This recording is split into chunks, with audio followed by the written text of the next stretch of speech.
What is going on, guys? Good morning, good evening, or good afternoon to y'all. I hope you're having a beautiful start to the day. We are going to be ripping into another episode of the podcast starting very freaking shortly. So, what's going on, guys? I hope you've had a beautiful start to the morning. I am waiting for my stream to come through to our to our different groups, and then we're going to be able to kickstart this off. So if you're coming into this one live, guys, let us know that you're here. This is going to be a podcast that is going to be talking about dealing with hunger.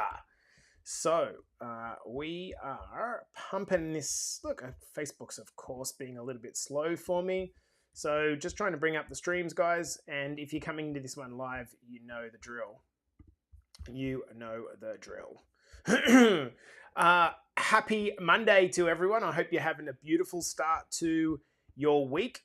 Still Sunday here. We're back in cold Canada and it's fucking freezing.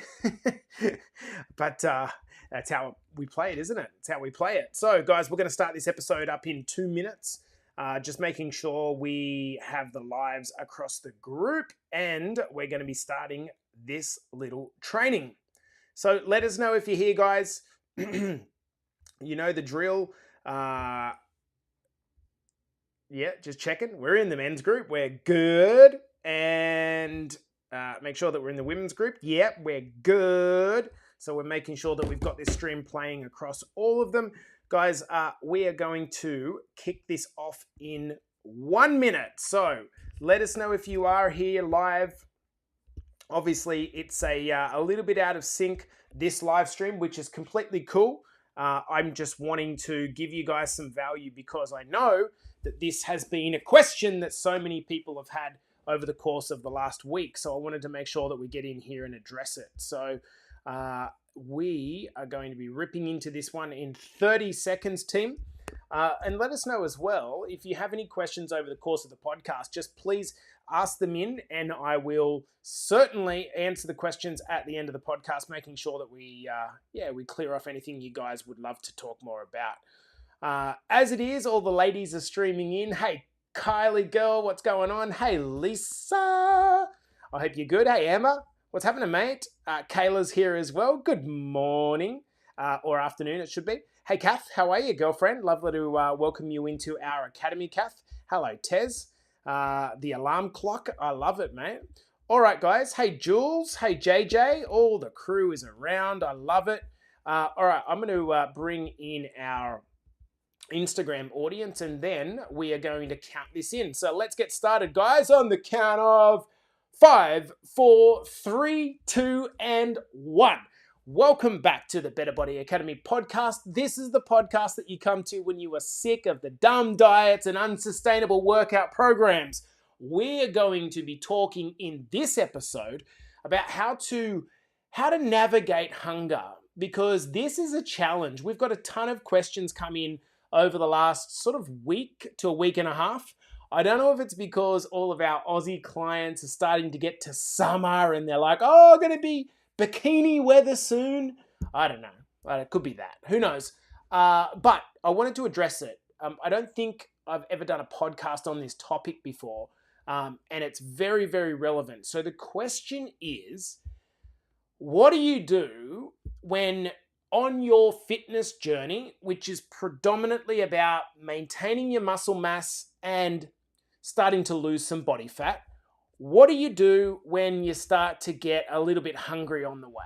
All right, so let me know in the comments if this is you. Who's this amazing man? Thanks, Brentos. If this is you, if you feel like you're kind of, the hardest challenge that you've got is hunger, totally get this. This is so freaking common. And so I want to start out by saying, or setting the expectations around hunger first. I think that there's this kind of, this language in the fitness industry which is like, oh, you should never be hungry. Look, it's completely normal to go through periods of hunger, especially when you are trying to lose weight. I'll give you an example of why this is the case, an explanation of why this is the case. If you are in what's called a calorie deficit, which effectively means you're driving your car and you're pushing the pedal down to accelerate, but there's no fuel left in the car. It's not going to go very well. And it's going to, obviously, the red light on your car, the petrol light's going to start to flash and tell you need to fill the car up. That's essentially what's happening in a fitness transformation journey. You're pushing the pedal down because you want to continue doing your day, be it an exercise session or just keeping you alive, picking the kids up from school or whatever that is. And you're redlining it. It's kind of like, come on, where's the fuel coming from? And so what you're trying to do is, for a short period of time, run out of petrol so that the body then goes, okay, well, where do you want me to get this petrol from? And you want to say body fat. Something that's worth mentioning here is the reason that you must do these two things is so that when the red light comes on, flashing for fuel, you don't start breaking down muscle, which can happen and does happen when you keep running out of petrol without doing resistance training and without eating enough protein. So if you are in Better Body Academy and you are listening to this, you need to know, I need to have you this like in your ears, crazy deep. You have to be eating enough protein.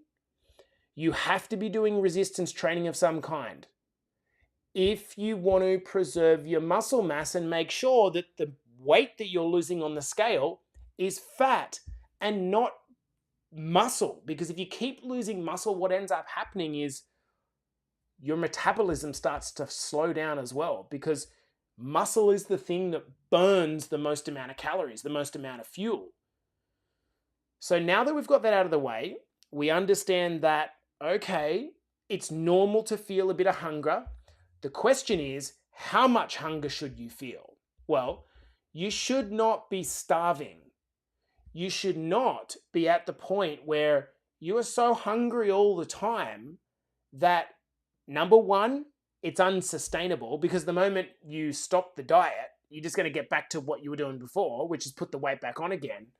And to my point, if you are too far into a calorie deficit constantly, it's going to be hard to not break down muscle, which you don't want to do. This is the mistake that so many people make. So setting expectations at the top, yes, you're going to feel some hunger. No, it shouldn't be crazy hunger. A little hunger is normal, starvation is not, and will lead to some level of muscle mass, which you do not want. So now what we want to do is we want to move forward into discussing the hunger itself. Firstly, we want to eliminate the possibility that it's actually not hunger that you're feeling. For a lot of people, they think that they're hungry, but actually they're thirsty. And this might sound, oh my God, how dumb is it that someone doesn't know the difference? Not dumb at all, actually. Hunger and thirst are both regulated by a small part of the brain called the hypothalamus. And so it's natural that sometimes the signal gets a bit confused. And a lot of people would understand that if you were to drink some water or some fluid before a meal, that would fill you up. But there's also that little bit of confusion around the signal. So if you are constantly thirsty, dehydrated, it's going to present a lot of the times as hunger. And so sometimes what you actually need to do is just drink a bit more and that hunger goes away. It's also a really good strategy to drink fluid with your meals so you do feel fuller. Now, the other point that I want to raise is that emotions, boredom, stress play a big part. These point to the fact that hunger is not always just physical. Sometimes it's up in our head. And so what a lot of people do is they're having a super duper stressful day, and I'm exactly the same, and I start to eat out of either boredom, stress, or emotions. We're eating our emotions away. And you know as good as I do that the most reliable thing for making us feel pleasurable and happy, a lot of us might say sex, but I think far more of us might actually say eating, right? It's completely normal. We love eating. If we can have a bar of chocolate or buy a bowl of ice cream, that is definitely going to make us feel better. So if you're having a shitty day, that's a lot of the time what's going on is you're not actually hungry. It's an emotional craving or a boredom hole that you're looking to fill. So what this means is that when you do get hungry, you got to kind of condition yourself to ask yourself, well, am I just eating out of habit or emotion here, or I'm actually genuinely hungry and there's a hole that needs to be filled? The final thing that I want to get you to ask yourself is, what's your current level of sleep and stress like? The reason I'm asking this is that sleep and stress start to play around with your hormone levels, specifically your hunger hormones, making it really difficult to stick to a calorie deficit. I've done a recent podcast on this. You know, if your sleep is out the window, either not getting enough or the quality is poor, the chances of you being able to stick to a meal plan of some kind or being able to exercise are like zero. I think for a lot of people, the best recommendation you can actually make in order to manage your weight is start with sleep. It is the thing. If your sleep's in place, think of it like the base of a house. You have a solid foundation to build upon. But if your sleep is not there, the chances of you actually being able to build your house are pathetically small. So ask yourself, am I hungry or am I stressed, or am I hormones starting to play crazy with me because literally I'm so tired, I'm craving things like high sugar, high fat foods that tend to make me feel a little bit more awake and alive. Think about it. In the same way that you crave caffeine, you also crave sugar when you're tired because it gives you that hit. So now let's put those things out of the way. We've talked about emotions and thirst and stress. Let's actually talk about practical solutions around managing hunger when you are actually hungry. How can we manipulate the diet, our nutrition, to actually do better when we get a bit more hungry? This is a great approach. So firstly, what we're actually trying to do here is we're trying to slow down our digestion. This is what we're trying to do. When you consume a bunch of very processed foods, think about what processing is. Processing means the breaking down that's normally done by your gut is actually done by the manufacturer, right? And so sugar and fat are really quickly released into the blood and they tend to spike our insulin level, which actually makes us more hungry. That's because the food is being broken down so quickly. What we want is the opposite of that. We want our digestion to slow down. So we've got to do things that are going to cause us to feel fuller because our digestion is slower. If the processed food is coming in and going out, you're going to be hungry. And a great example of this is going to a Chinese restaurant. You fill up on a bunch of rice, and then as soon as you leave the restaurant, literally an hour or two later, you're hungry again. That doesn't happen when you go to a steakhouse because protein takes a long time to break down. So in terms of the strategies, you need to adopt a high protein approach, big time.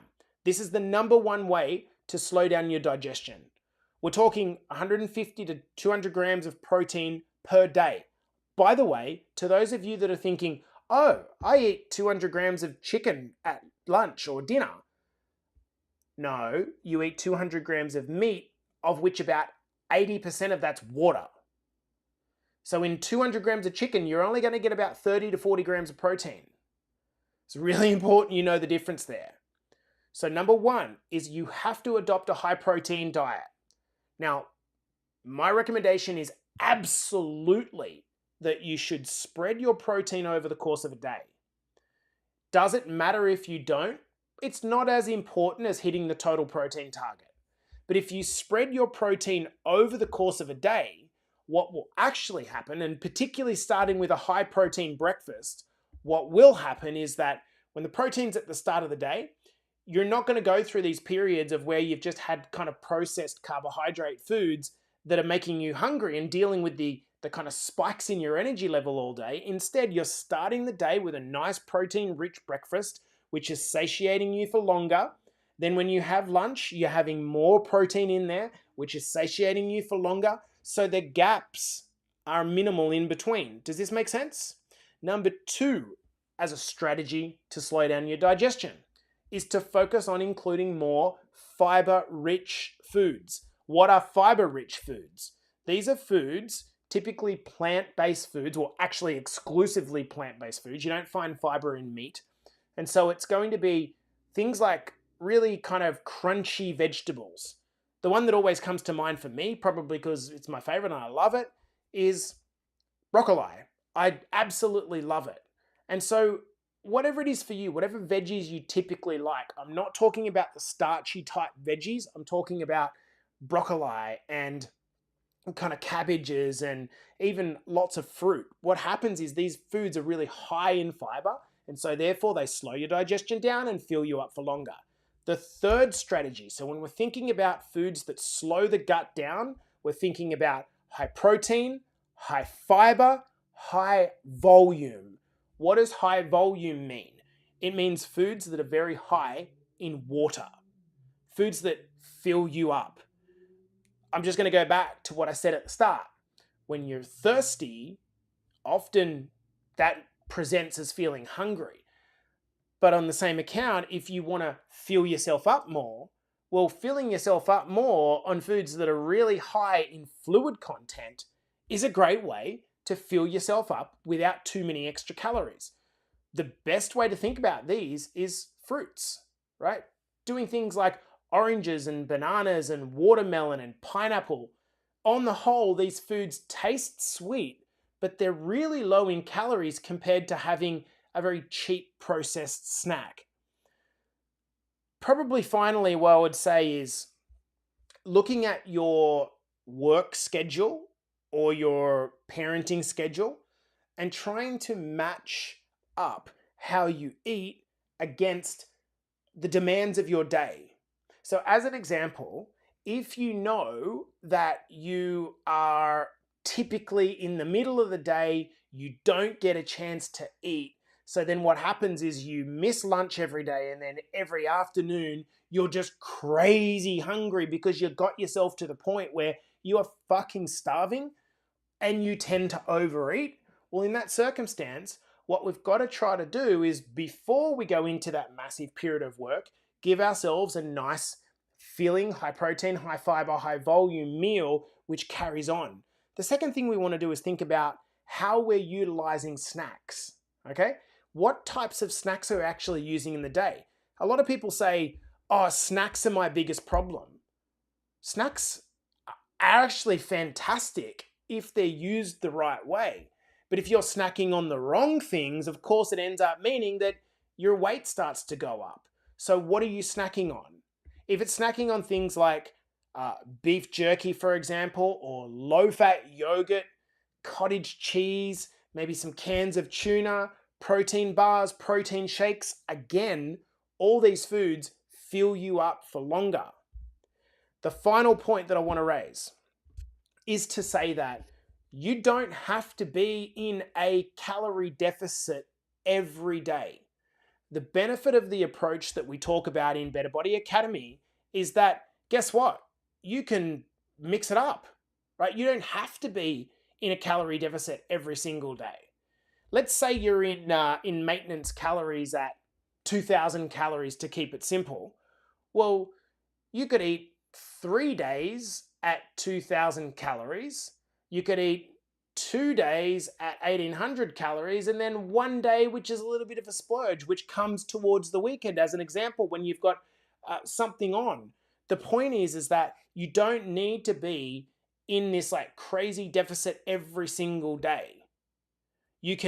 What is far more important than any 1 day deficit is making sure that over the course of a week or a month, you're in a deficit. Now, if you want proof of that, look at the opposite. People eat at maintenance Monday to Friday, and then they get on a food bender on the weekend, and that's what puts them overweight. It's the extra calories that are coming in at the weekend. So don't think that you need to be so consistent that there's no room for error. If it is that you have a tough week, or tough 2 weeks, that's okay. You can slowly start to pull it back over the course of the next month, get yourself back on track. So don't feel like it's kind of like as soon as you crack your calorie deficit and you've gone over, oh, well, might as well write the month off. So I'm just going to recap the strategies that we've talked about here, guys, so it's very, very clear. I want you to think about, to make this practical, what is it for you? Number one, you're going to be hungry sometimes. That's normal. You shouldn't be starving. Are you thirsty? Are you emotional or bored? Are you stressed? So in those cases, we're trying to eliminate the cause rather than deal with the outcome. Eliminating the cause being thirst, being stress, being the emotion, being the boredom. Once we've kind of eliminated the cause of the stress, now we can start to take in some dietary strategies which help us to be less hungry, even though we might be a little bit hungry. Improving our protein, improving our fiber, improving our water content, and then using snacks to align with our day to make sure that we're killing that hunger off. Something I've just thought of here is, for me, I am a huge advocate of coffee and hot drinks, like huge. I probably drink, speak of the devil, here we go. I probably drink literally 7 to 8 instant coffees and teas over the course of a day. Each one of those has literally got 30 mils of skim milk, or in the case of teas, literally nothing in it. So the totality of all of those cups of fluid over the course of the day is like literally 200 calories. But I'm getting all that volume of that fluid coming into my belly, which is satiating me. And for those of that this, actually caffeine is a really, really good way to blunt your hunger. So guys, I'm going to love you and leave you there. Hopefully this was a good insight. Let me know which one of these you think you need to bring in yourself.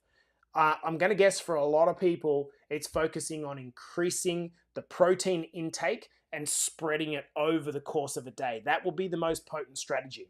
All right, team, hopefully this has been helpful. Love you all. By the way, guys, if you would like to subscribe to the actual podcast so you can listen to these episodes on replay, just go to any of the podcast hosts, Spotify, Apple, Amazon, Google, and just search up Better Body Academy podcast and you'll find the episode there.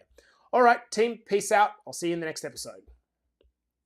All right, guys, that's us done for the episode. Any questions or comments? Already done. Thanks, Kath. Appreciate you. Any other questions, guys, you might like to ask or suggest or what have you while we're here? Throwing out, we're here. At least my absolute pleasure. Hey, Jules, I hope that corrected. Not sure why that glitched the volume, you reckon? Hey, Kaz, hope you're good, buddy. All right, team, we're going to love you and leave you there. Peace out. Have a beautiful evening, afternoon, or morning.